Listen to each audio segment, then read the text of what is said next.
Materi yang pertama yaitu pertumbuhan dan perkembangan pada peserta didik. Nah, pertumbuhan adalah perubahan secara psikologis sebagai hasil dari proses pematangan fungsi-fungsi fisik yang berlangsung secara normal pada anak yang sehat dalam perjalanan waktu tertentu. Nah, sedangkan perkembangan adalah perubahan-perubahan psikofisik sebagai hasil dari proses pematangan dari fungsi-fungsi psikis dan fisik pada diri anak yang ditunjang oleh faktor lingkungan dan proses belajar dalam fase waktu tertentu menuju kedewasaan. Nah, adapun faktor-faktor yang mempengaruhi pertumbuhan dan perkembangan peserta didik ada dua, yaitu faktor keturunan atau gen dan faktor pengalaman. Adapun aspek-aspek pertumbuhan dan perkembangan peserta didik diantaranya pertumbuhan fisik, intelektual, emosi, sosial, bahasa, bakat khusus, sikap, nilai, dan moral. Nah, adapun manfaat mempelajari perkembangan peserta didik. Bagi pendidik, memberikan gambaran tentang perkembangan manusia sepanjang rentang kehidupan beserta faktor-faktor yang mempengaruhinya. Sedangkan bagi peserta didik, memiliki pengetahuan tentang konsep-konsep perkembangan peserta didik. Materi yang kedua, teori perkembangan peserta didik. Nah, poin yang pertama ada teori psikoanalitis. Menurut Friend, perkembangan psikoanalitis mencakup tingkah laku manusia justru didominasi oleh alam bawah sadar yang berisi ide, ego, dan superego. Nah, adapun poin yang kedua, teori kognitif yang mencakup teori Piaget. Nah, teori Piaget ini mengemukakan bahwa anak-anak membangun secara aktif dunia untuk mereka sendiri. Adapun pendekatan dan prosesan informasi. Selanjutnya yang ketiga ada teori perilaku dan belajar sosial yang mencakup teori behaviorisme. Nah, dalam behaviorisme Skinner, pikiran sadar atau tidak sadar tidak diperlukan untuk menjelaskan perilaku dan perkembangan. Bagi Skinner, perkembangan adalah perilaku. Nah, ada juga teori belajar siswa. Nah, pendekatan belajar sosial menekankan pentingnya penelitian empiris yang mempelajari perkembangan anak-anak. Dan poin yang keempat ada teori etologis. Nah, para etologis adalah para pengamat perilaku yang teliti. Nah, yang terakhir ada teori ekologis konseptual. Nah, teori etologis ialah pandangan sosial kultural tentang perkembangan yang terdiri dari 5 sistem lingkungan, mulai dari masukan interaksi langsung dan agen-agen sosial yang berkembang baik hingga masukan kebudayaan yang berbasis riset. Selanjutnya, materi yang ketiga, perkembangan kognitif pada peserta didik. Nah, perkembangan kognitif pada peserta didik merupakan serangkaian aktivitas mental yang membuat seseorang mampu melakukan hubungan, menilai sesuatu, mempertimbangkan sesuatu, hingga memberi tanggapan terhadap suatu peristiwa.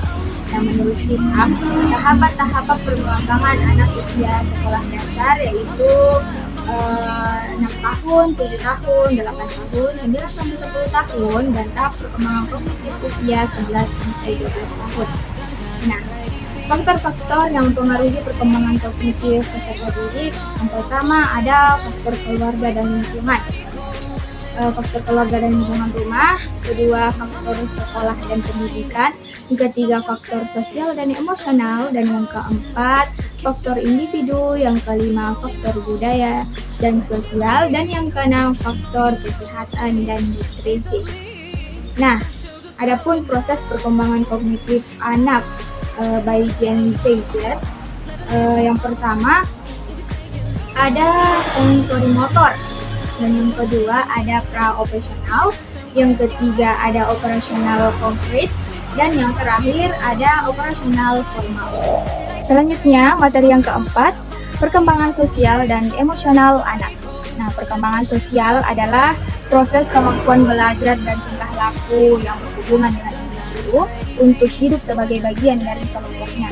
Dan sedangkan emosi merupakan suatu gejala penyesuaian diri yang berasal dari dalam dan melibatkan hampir keseluruhan diri individu.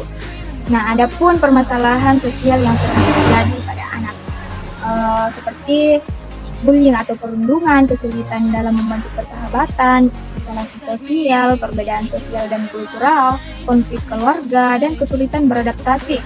Nah, adapun permasalahan emosional yang sering terjadi pada anak seperti kecemasan, kemurungan, kemarahan, rasa tidak aman, dan kesulitan dalam hubungan sosial. Nah, ada juga faktor yang mempengaruhi perkembangan sosial emosional anak. Yang pertama, ada faktor hereditas, ada faktor lingkungan, dan faktor umum. Adapun metode peningkatan sosial emosional anak. Yang pertama, ada metode perilaku positif, latihan komunikasi, pengelolaan emosi, kegiatan sosial, penguatan positif, pengajaran empati, membangun kemandirian dalam sesi keluarga. Selanjutnya, materi yang kelima, perkembangan bahasa pada anak. Nah, perkembangan bahasa pada anak adalah proses alami di mana anak belajar memahami dan menggunakan bahasa untuk berkomunikasi. Nah, ada pun faktor yang dapat mempengaruhi. Yang pertama, faktor internal, faktor genetik, kesehatan, nutrisi, faktor eksternal, lingkungan keluarga, interaksi, stimulasi bahasa, model bahasa, dan lingkungan sosial. Nah, ada beberapa strategi pembelajaran bahasa. Yang pertama, perluasan respon dan penggunaan media. Nah, ada beberapa metode yang dapat dilakukan dalam pembelajaran bahasa pada anak di sekolah dasar. Yang pertama, ada metode langsung, metode audio atau visual, metode bermain, dan metode proyek, dan yang terakhir ada metode inquiry. Nah, materi yang terakhir yaitu pendidikan dan kebudayaan. Nah, pendidikan dan kebudayaan adalah dua konsep yang saling terkait erat dan membentuk fondasi bagi perkembangan individu dan masyarakat. Nah, di sini pendidikan adalah proses pembelajaran yang bertujuan untuk mengembangkan potensi manusia secara menyeluruh, baik intelektual, emosional, maupun sosial. Nah, sedangkan kebudayaan adalah keseluruhan sistem gagasan, tindakan, dan hasil karya manusia dalam rangka beradaptasi dan mengubah lingkungannya. Jadi singkatnya, pendidikan dan kebudayaan adalah dua sisi mata uang yang tidak dapat dipisahkan. Pendidikan membentuk budaya dan budaya membentuk pendidikan.